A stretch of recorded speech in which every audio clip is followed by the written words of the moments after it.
moment you have waited for. That's right. So is this a new set of youth group is about to start? That's good. Oh. Should have checked that. I should have checked that one that it says was going to say that. It's okay. We know you can edit it out.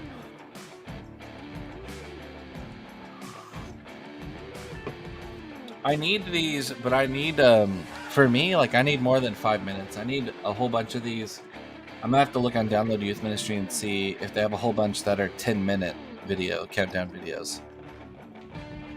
Because 5 minutes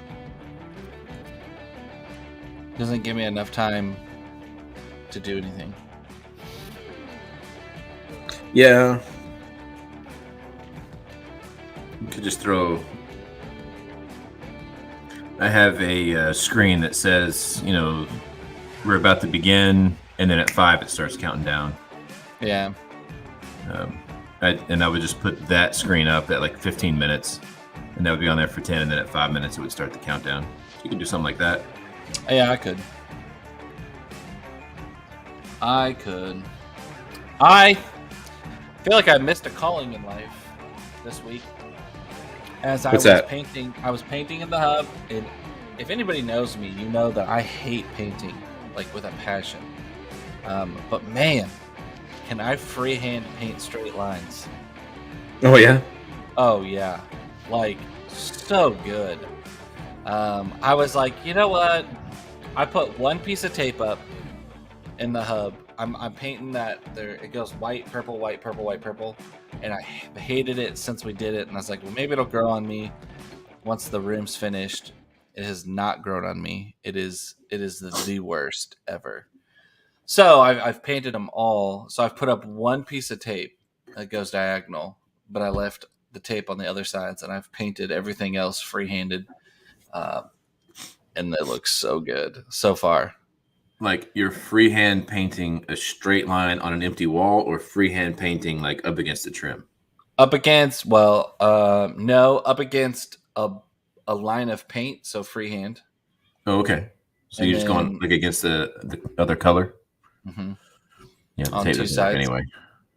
So, well, it does if you know the trick. And I know the tricks. So there's painting tricks, man. So you get a little bit of that clear caulking, and you put it on where you want that line, and then you put your tape over that, and it seals it. Just like you just need just barely any. Yeah, that's a pain in the butt. And then it's really well, if you need like a super straight line, it doesn't take you, but it just takes you. It's almost like chapstick. And you just and then you do your tape, and then you're good to go. Well, if you're using painter's tape, you shouldn't have to do anything else. Well, if you have a textured wall. Yeah. You don't really have a choice, huh? No, I don't. Till we're all growing a beard. A man's face should never be bare. We just want some facial hair. We're anticipating, yeah, everyone's waiting for a beard. Well, hey, good morning, everybody. This is One More Time. I guess for a whole bunch more times behind the beards. But one more time, I am in Baton Rouge, Louisiana. Not a preaching minister. Like today, I'm just a dude. Today, I'm just a guy with a beard and a camera. It's kind of crazy, man. It is weird. It's a weird feeling. Aaron's in Longview, and we are in transition. Hey, we got a offer on the house. Yo, that's awesome, man. That is such a relief. Like that's such a to not have to have that when you move to a new area. Oh yeah, man.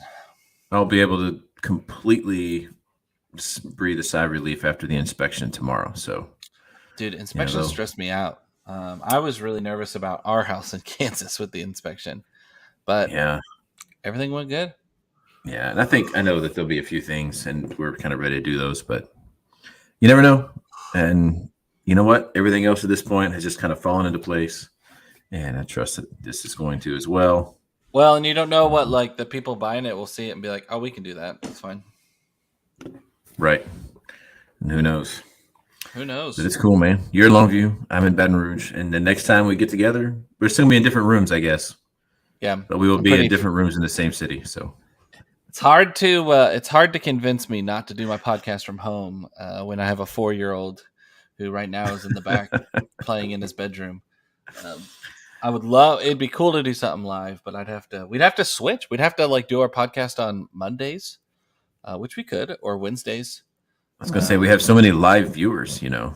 Like, what would they do if it was? What would they do? Yeah, but it might change the dynamic. So I guess we could always figure something out and play around with it if we wanted to. Who knows? Who knows? Who knows? We got, who knows? All kinds of stuff going on, man. We had a great send off this weekend. I was so humbled at the way people kind of showed up and really, you know, it's hard when you're leaving a place. And I think when you leave a place the right way, I said this to him. I said a lot of times when preachers or ministers leave, there's always at least one group of people that are like, man, good riddance. This guy's finally gone. And sometimes it's the ministers. Sometimes it's some of the people in the church. Sometimes it's the leaders. But when it's just one of those places that you feel like God's calling you to something new, that there's no real seminal event that's made you say, yeah, my time here is over. Leaving in a healthy and a holy way is, man, it's hard because you're leaving good friends and good friendships and good relationships. I mean, they were happy for us, and they wished us off in a beautiful way. And it was a emotional but really powerful day, Sunday. But today's Tuesday, and we're now looking to pack up some boxes and get ready to really be in transition. So it was a good weekend for us. How about you? How's your weekend? It was a good weekend. I worked this weekend. I put in some OT time, which I get paid a lot for. Not really. I put in some overtime. I went up to the church building. I've been, like I said, I was talking about in the pre-show about painting. I hate painting, but I always find myself painting.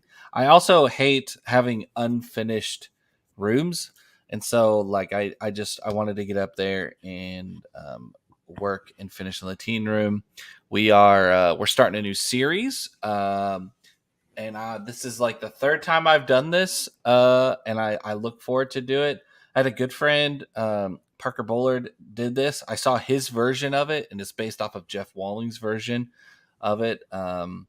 Jeff Walling calls it Story of the Bible. I call it Drawing Through the Bible. And so we're starting that on Wednesday, and I'm really excited about that. But it takes extra prep because Lauren ends up drawing the pictures behind me. I've learned that one, I can't draw and talk at the same time. Yeah, it's hard. I can't even trace and talk at the same time because I've tried it that way too.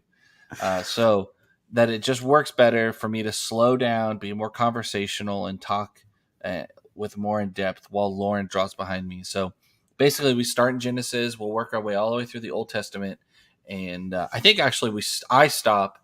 I try to get to the fall of Jerusalem. But we'll see if I can get that far. But so anyway, and then Lauren draws these pictures behind you so that as a listener, you're sitting there and you're drawing through it as well. So you have like the story of the entire Bible cover to cover. And you kind of trace that through characters and names and events and things that happen through the Bible. So it's a lot of fun. It's a different pace. It's really good for people who haven't read the entire Bible. Or have only read the Gospels or something like that. But we made this giant chalkboard wall in the teen room, and I love it. But it's really high up there. So I actually have a guy who owns a construction business who's bringing in some scaffolding, and he's going to set it up so that Lauren can be at the top of the blackboard and draw the Old Testament on the top, and then we're going to draw New Testament kind of below it. That's cool. Yeah. You need to video it. Yeah, I don't have to go live. You don't have to stream it, but video cool. it and be able to archive it. I think it'd be good to have. It might be useful for, like, I'm thinking like even like families and teens and little kids being able to use some of those things. But the best part about it is Jeff Walling has a video version of it that's way better, and Parker Bullard also has a video version of it that's on YouTube that's also better. But I could do something. You I could could. do something. Your kids and your families need to learn from you, not from Parker Bullard or from Jeff Walling. That's true. We should have Parker on the. I should see if he'd ever want to come. He doesn't have a beard. I don't know if he could come on. Oh, he might. I haven't checked in a while. I haven't taken a while. It's kind of the new thing. We have single-handedly made having a beard cool again. That's 90% true. 90% true. Everyone wants to be on the podcast, which is why they're growing beards. And 77.5% of stats are made up on the spot. Right. Yeah. Parker, well, man, we're going to kind of dive into what we're talking about today. We're looking at kind of an extension of what we talked about last week and moving in a little deeper, which is usually our kind of episodes are a question that we ask, but I kind of like that this one isn't. It just simply says, stop avoiding hard conversations. We've evolved. We've changed from questions to statements. That's right. Stop avoiding hard conversations. And, we've talked about, different kinds of hard conversations before. There are some topics that are hard. There's some topics that are really divisive, not only in our culture, but also just in the church. This is not what we're talking about, though, right? We're talking about those conversations that are a part of conflict. There's something I need to say to you. I don't know how to do it, so I'm just going to avoid it. And we got to stop doing that, right? So where do you want to start, man? You want to start with ministry stuff? As a minister, how it's hard? I do. I think that would be a healthy way. I think the brainchild of this was I think I'm tired. I'm tired of seeing church hurt. I'm tired of people seeing or being hurt because we're afraid of something that is so core and fundamental to our faith. We've been reading through our Jody, our preaching minister, taught our teens this last 8 weeks, something like that, on Wednesday nights, and we were talking about the stranger things of Jesus, weird teachings that he taught.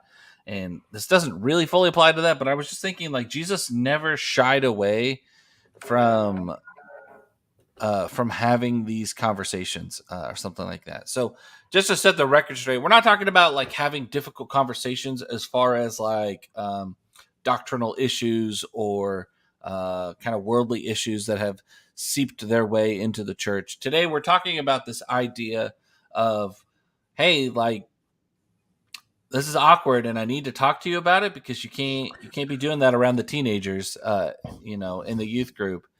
That's a hard conversation, confrontational kind of conversation that you might need to have with a brother or sister in Christ. And so if you're new to ministry, maybe we'll give you some tips and tricks, to work your way through that and have those conversations, but also to encourage you to go ahead and go with those. Because if you don't treat those, if you don't have those conversations, we might think, oh, it'll just go away or it'll fix itself.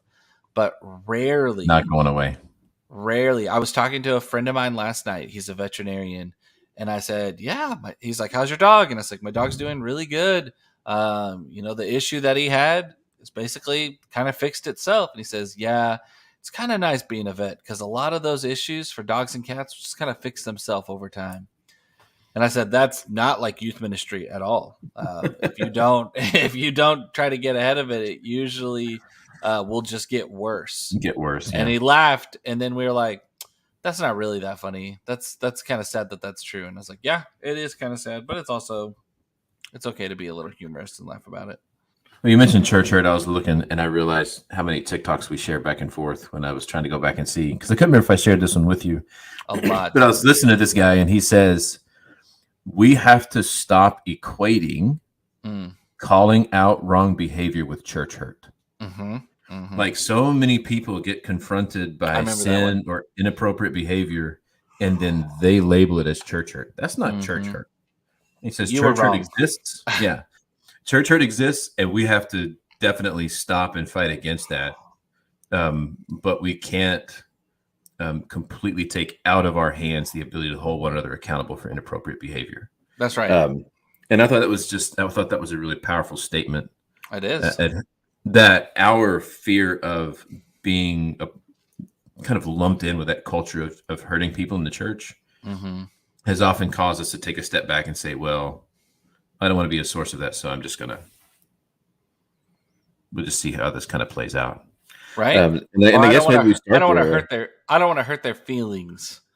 Yeah, that's where I hear it a lot. Like, so go ahead. Sorry. No, we're gonna come around to like what it means for other people as well, because I think there is a little bit of a nuance between ministers and what we do as average everyday Christians, because of the role and the role that we play in people's lives. But I think the basics are the same. So we'll come around to all those things, and we'll talk about some of the ins and outs. But you were going to talk about like maybe why we avoid it, right? Why do we avoid those conversations? I think we avoid some of those conversations, especially in ministry, because one, we don't want to hurt somebody's feelings, right? Yeah. Kind of want to be everybody's friend. Or maybe it's somebody who's doing something and it's innocent, and they don't realize that it's something that they shouldn't be doing. Yeah, kind of an idea. But I think a lot of times, like, we avoid it because we feel like we're going to hurt that person if we tell them about it. We just talked about that a little bit. And I think in experience, when I think about it, when we don't have those conversations, they might hear about it through somebody else, or it might come out later. I've been doing this for so long. Why are you just now telling me? Youth ministers, if you've got somebody who wants to come and teach a class in your youth group, you know that they are going to teach in a way that's going to rub your kids the wrong way. Maybe it's going to be more. It's not that they're not saying biblical facts. I'm not saying that. I'm saying like maybe they're teaching in such an authoritative manner that it turns people off. And there is something to be learned from the fear of God. But at the same time, the tighter you squeeze your fist, the more that they ooze through your fingers, or whatever. That's not the way you say that saying, but ooze is a good word. This is a good word. Like, youth ministers know that there's an approach to talk to your teenagers, and we have challenging conversations with teenagers quite frequently. We are just equipped to go about it in a different manner because it's based off a relationship. So if youth ministers, you might have somebody who wants to come in and you know they're going to teach in a very authoritative manner, and you just bite the bullet and you go, okay, I'm just going to let them do it. And then that happens. Is that better than having the conversation with them about their teaching style and maybe the content of what they're going to teach? Is it better for them to offend or hurt some of your teens, or to put that same mindset or the poison of Satan in their brains of, see, this is what people never listen, and it's always in their brain? Or is it better for you to sit down with that person and say, hey, I would love for you to come teach, but let's talk about your teaching style. Let me help you as a trained youth minister. How can I help you be more effective in teaching teenagers? I understand you have a passion, and I love that you have this passion, but I don't think it's translating to the teenagers as you are hoping and desiring it to be. So how can I help you do this? Yeah, and it's just not an easy conversation to have, because you're criticizing. Most of the time you're younger, yeah. And a lot of times you're younger. A lot of times, for me, I avoid that conversation because I can't afford. This is my mind says I can't afford to have this conversation, because if I go have this conversation, this person's going to get upset with me. They are probably going to walk away. These are the excuses that I formulate, right? No, they're gonna walk away and they're gonna tell somebody else, Josh was mean to me. You wouldn't believe the things that he said to me. And they're not going to volunteer again. They're not going to come back in to be a part of this ministry. And I'm going to be assigned with being affiliated with someone in a position of ministry, hurting someone, and I'm going to be in this, so I can't afford to. Or I just can't afford in general to lose a volunteer. Right. And I can't afford it. And so the thing I have to realize is I can't afford not to have this conversation. Yeah. Because if someone is going to walk away because we're confronted with some things that aren't right, or things that need to be done in a different way,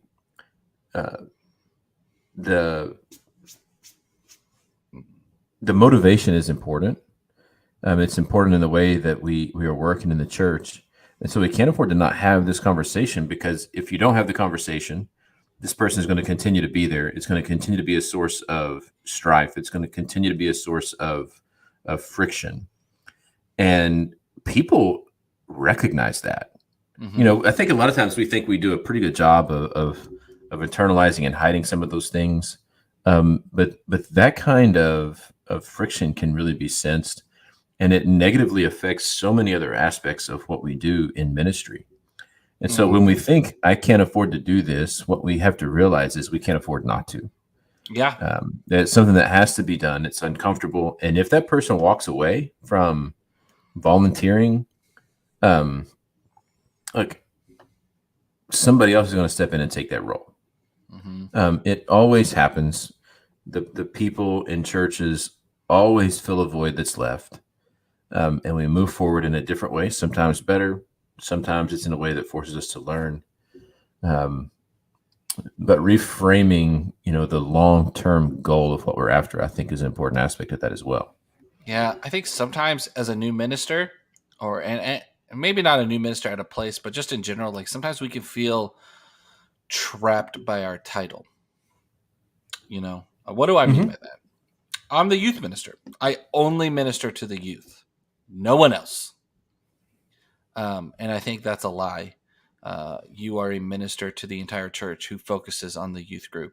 And so your volunteers and those people who are helping out in your ministry, they're people who are under, your ministry as well. I call them Sherpas after Dave Blanchard, and maybe that's another person we could have on the podcast too. But I call them Sherpas based off of his program. I love it. See, hear, engage, respect, pray, and affirm. Ooh, nailed it. And when I heard that, I was like, man, that is what you want, like in a leader. You want somebody who can follow those steps and to do that. So I've started doing Sherpa training with people. I even want to go. I think what I'm going to start doing in the future. This is live, people. This is live in the brain of Aaron Partlow coming at you. This is dangerous stuff. Yeah. I think I would like to do like tryouts. Not really tryouts, but be like, oh, you want to teach next quarter? That's exciting. Why don't you come teach one class for me so that I can witness and see this person teach, and then I'll talk to you about teaching. Hey, you're a great teacher. I'm looking forward to it. Kind of feels like you need to prep a little bit more. Yeah. Kind of seems like you popped open the curriculum that morning and started teaching.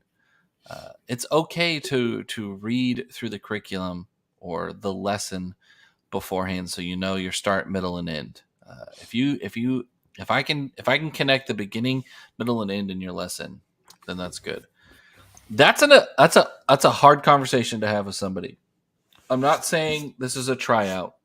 What I'm saying is I'd like to see you teach so that we can go from there. Which is basically a tryout. Which is kind of like a tryout. It's kind of like a tryout. Like conflict, here's where I think we have, I don't want to say gone wrong, but here's where I think we've kind of missed a mark with some of these things. We have been taught in so many of our relationships that for sure. conflict is a sign that something is wrong. Yeah. And I think that has affected our marriages. It's affected our friendships. It's affected our churches. Yeah. And that we don't know how to handle conflict. It's affected us socially as people too. Yeah, absolutely. And what we have to understand is that without conflict, we don't grow. Yeah.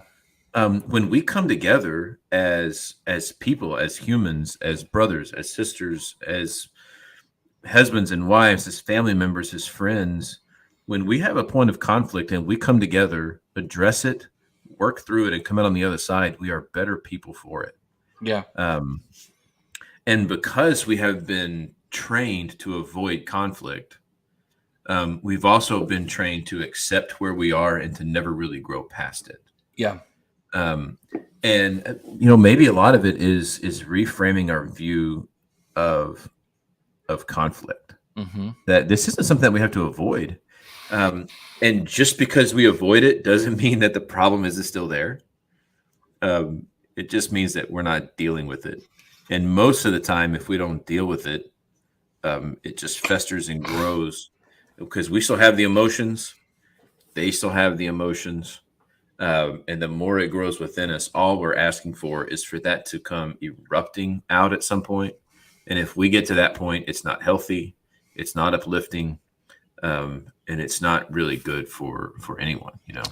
And not only that, but you get to this idea of how have we been trained over the years. You talk to a lot of teenagers, and they're like, "Don't you dare call me, text me." Yeah. You talk to a lot of adults, and they're like, they would never respond or say something to you to your face, but they will respond maybe to an email. Right. Because I can send it and it's gone and it's taken care of and it's done. And so we avoid conflict through a lot of stuff. We have a lot more opportunities to do things online than we've ever been able to. You can register, pay bills, do all this stuff online without ever having to leave your house and have an interaction with somebody else. And yet Jesus's church, his bride, causes you to interact with other people in all things, in the good things and the bad things and the strifes. Jesus says, that if you have a problem, you go to that person. And he uses that phrase, so that if they listen to you, you gain a brother. Mm-hmm. And I think there's a mind shift that we have to go through when we think about conflict. We always think about conflict as a one-on-one battle. I've got to defeat them and beat them into submission, and teach them the right way. And that's not what Jesus is saying. Right? Yeah. He talks about this idea of gaining a brother. So it's more like I'm going to go to you and we're going to have this conversation so that we can be closer, so that you know my heart and know me better. I know your heart and I know you better, so that we can have this discussion and this conversation, which might be in conflict, but I'm doing it out of brotherly love. Well, and even, is it Jesus or is it Paul? I'm going to have to go back and look, but it says, if you win them over, you've gained a brother. Yeah. What does it mean to win in conflict, though?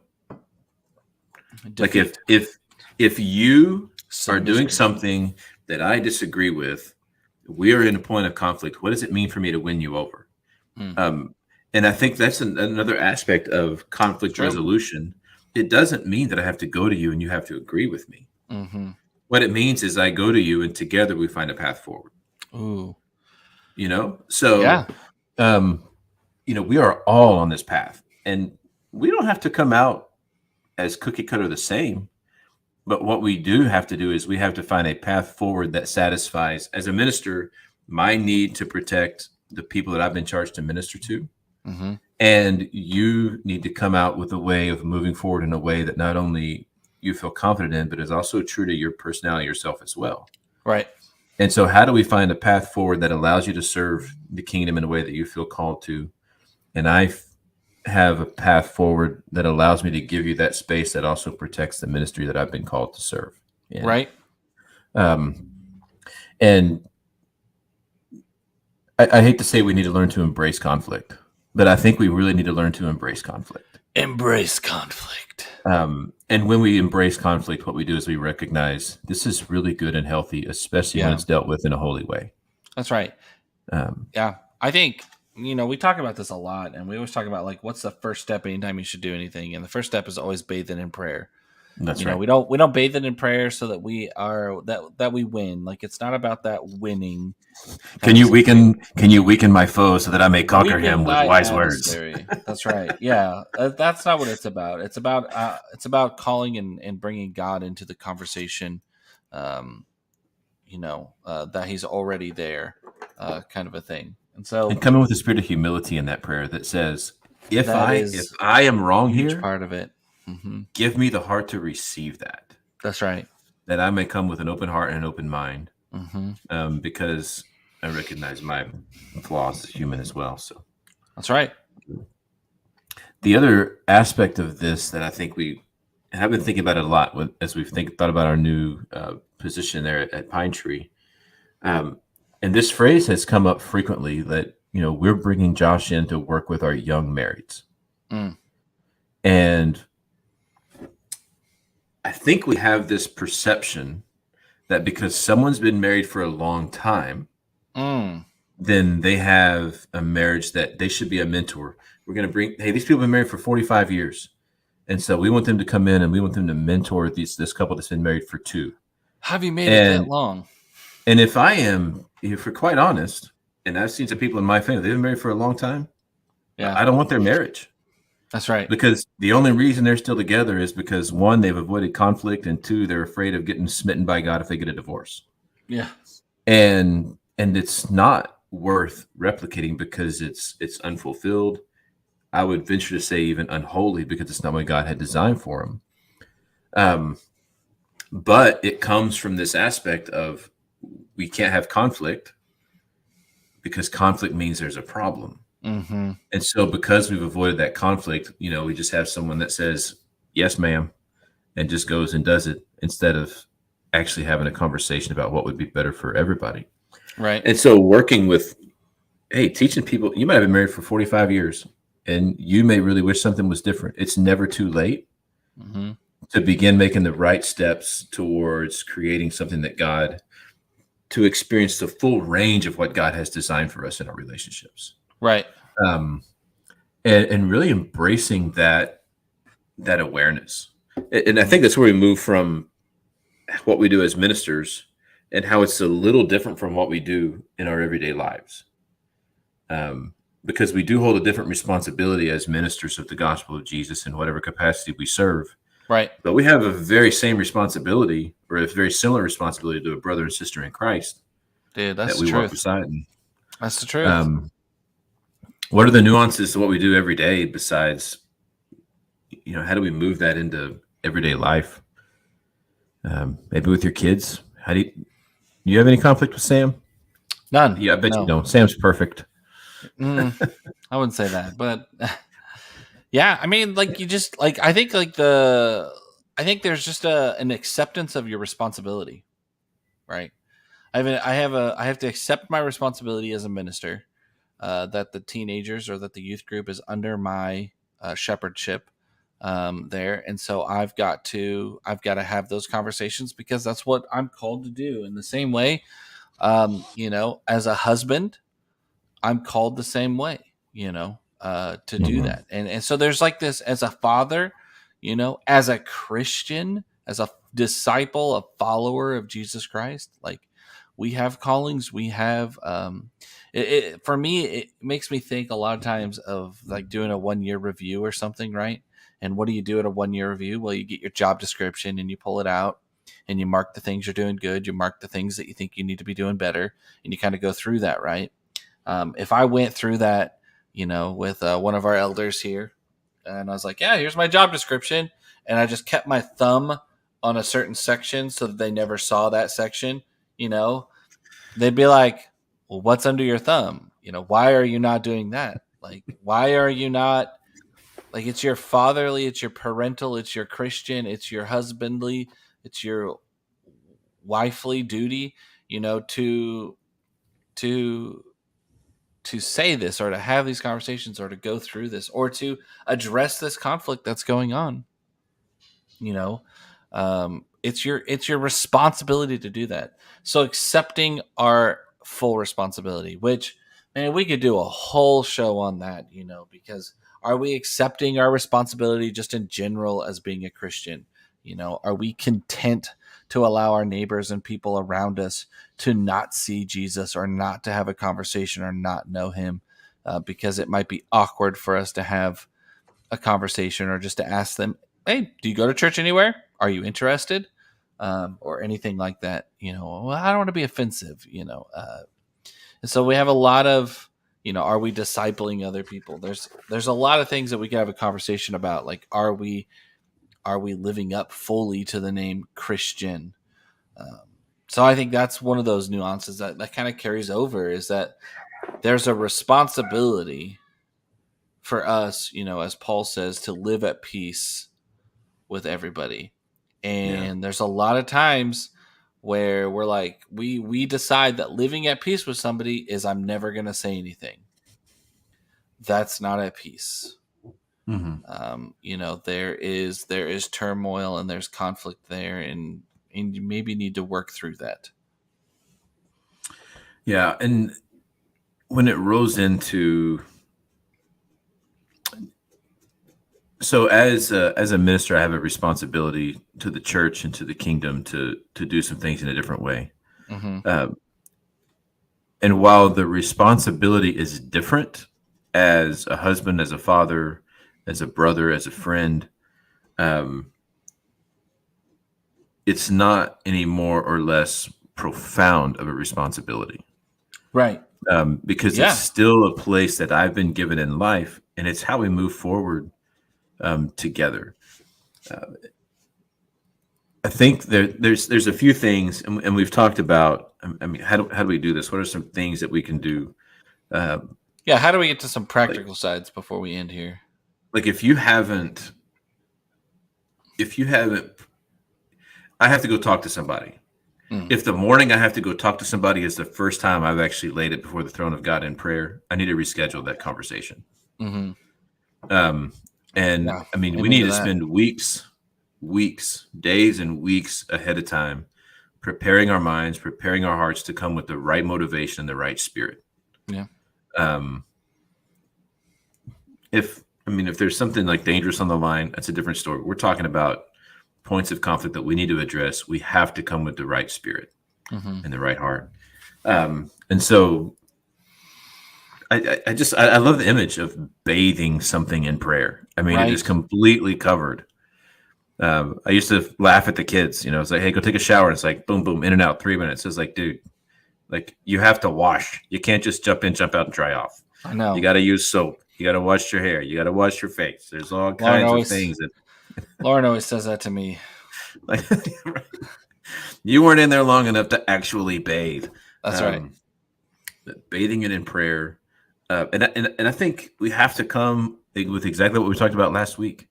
I have to come with an open heart that is willing to listen above all things.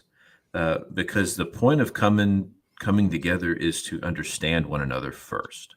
Right? Yeah. First to understand, and then once I understand where you are, now I can begin describing the things that come from my end.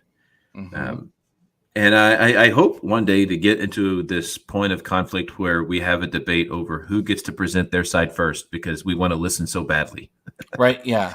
Yeah. No, after you. No, after you. No, after you. Yeah.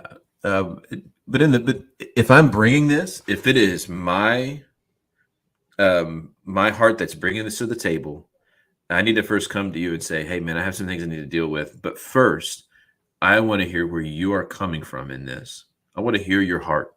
I want to hear your desire. I want to hear what you have in your life that you want to bring forward. And then I'll tell you where I'm seeing a point of conflict, and we can figure out how we move forward together. And those are like two of the things that I think of that we just, I guess 3, prayer, come with an open mind, and come ready to understand someone else's point of view. Yeah. And I think this goes along the lines for all types of hard conversations, whether it's corrective, sure. Yeah, absolutely. Corrective behavior. Hey, I need to correct a behavior. I need to have this, I have a teenager who falls asleep a lot in class.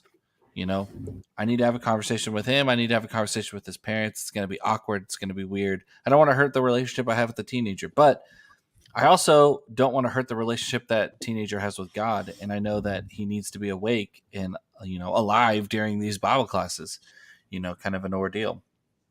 I need to bathe that in prayer, and I need to have a conversation with them. That's an awkward conversation. That's a corrective behavior. It's not I have a conflict with somebody, but it's a hard conversation that, you end up having to have. Bringing a come to the table ready to understand first. Mm-hmm. Ask the question, not just I got to correct this, but let's find out what's at the source of what's going on. Yeah, that shows that I care about them. And when I approach that conversation, I approach that in the sense of caring about them. I had a teenager one time who was really upset because he, a girl said no to him in the youth group. He asked her out, and when she said no, he then asked out her sister, and she said no. He then called another. So this went on for like 4 or 5 girls in the youth group. And he comes to me afterwards. He's like, listen, I just don't know why the youth group is treating me so weird. None of the, our youth group was like 70% girls. He was like, I just feel like a lot of them aren't even talking to me. And I was like, dude, you just put them all in a super awkward place. Like, it's going to take a while. So we had to have a conversation, an awkward conversation, a hard conversation. One I never thought I'd ever have to have with a kid in a youth group about you can't do that. Like, and you also can't take it back. Like, it's already out there. So you're going to have to work through this. But through that, I was able to, build our relationship and go forward and move forward through that kind of an idea. So, I mean, I think there also has to be a willingness to move forward and to go through that. Yeah. So that's what I would add. Like a willingness. I think you have to listen to a podcast that we did last week about, about that idea and about that willingness to change your mind, even to enter into some of these hard conversations. Sometimes there might be a very good reason, Mm-hmm. And I think you brought up an important point of understanding the kind of conversation. Is this just a point of conflict? Is this a disagreement of styles? Mm-hmm. Is this a behavior that needs to be corrected? Mm-hmm. Am I warning you of a future danger? Like, I'm seeing something in you that can be a problem down the road, and we've got to fix it now. Yeah. There has to be so much more thought process through it too, because real quick, because I've had teachers in the youth group, and I've been like, that was a terrible class. And then I'll talk to the teenagers and they'll be like, that was such a good class. I feel like I really learned with that teaching style. And I was like, oh, it was a good class for them. It was not my teaching style that spoke to me, but there were some teenagers or a lot of teenagers who really learned from that, that teaching style. And so, I don't have to have that conversation. I feel I stand corrected, kind of a mindset. So again, that openness. So a lot of times if I have to enter into a conversation or with a teacher or something like that, I will start with the teenagers and I'll be just nonchalantly a lot of times be like, how's class? How are you learning? How do you like it? Kind of stuff like that, and move through that. Yeah. Not a hate. Time for you to tattle on the teacher. No, not at all. No, but just exploring. What are they learning from it? Who engaged? Are different people answering? When you say, "Hey, man, how was class?" Is that a whole different group of people that are going, "Dude, that was awesome," than have ever really spoken up before? And you see how that does. I think about when someone. We can stick with youth ministry. I have a kid that's always been present, always been good, always been uplifting, always been encouraging, always been happy. Right. That shows up angry, bitter, starting fights, argumentative. Yeah. And, so this is behavior that's uncommon. So do I kind of come up here and flex my authoritarian muscle and say, hey, I'm the adult in here. I make the rules. You're going to follow my rules. Or do I take that student, sit him aside and say, hey, man, tell me what's going on. What's up?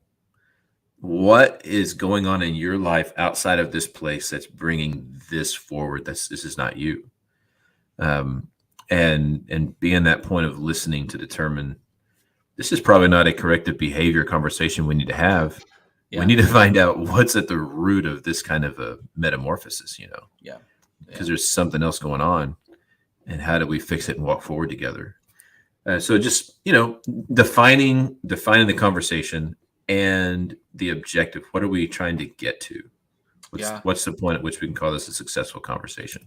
Man, we talked about in our staff meeting, we read this book, Managing Leadership Anxiety by Stephen Cuss.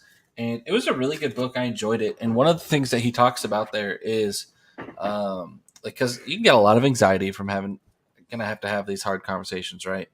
But a lot of times he said there's that we should lean in instead of pulling away from people who make your life harder. Lean in, kind of this mindset. That's right. You see how I'm always leaning in when Josh starts yapping his mouth over? No, I'm just kidding.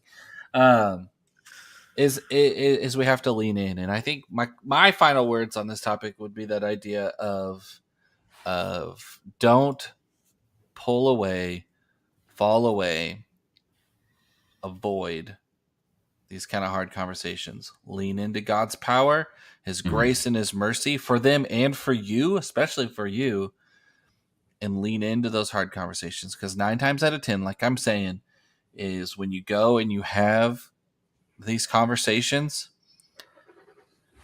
it's better for them, it's better for you, and the faster you get on top of it, the easier it is. It's kind of like having a leak in your roof. You can try to avoid it, you can try to put new paint up or whatever, but if you don't take care of that leak, it's just going to get worse. Yeah, that's right. And there's so many examples that are. And your floors are going to get lumpy. And you're going to have lumpy floors if you don't have plastic underneath them. You know what my problem with it is? My problem with it is it's good, but it's hard. Yeah, I just get tired of doing it. Yeah, it's true. But Josh, remember Galatians chapter 6, verse 9. Don't grow weary in doing good. This world is messy. This life is messy. But allow Christ to use you to do something different. Be different than the world that's around us. Do something good. Do something good in Jesus' name. We are excited that you're here and listening to us. We appreciate you all being here. But do not grow weary in doing good. I'm Aaron. This is Josh. We'll see you next week from who knows where on Behind the Beards. Till we're all growing a beard. A man's face should never be bare. We just want some facial hair. We're anticipating, yeah, everyone's waiting for a beard. I'm always rocking out at that song. I know. Oh, it's good stuff.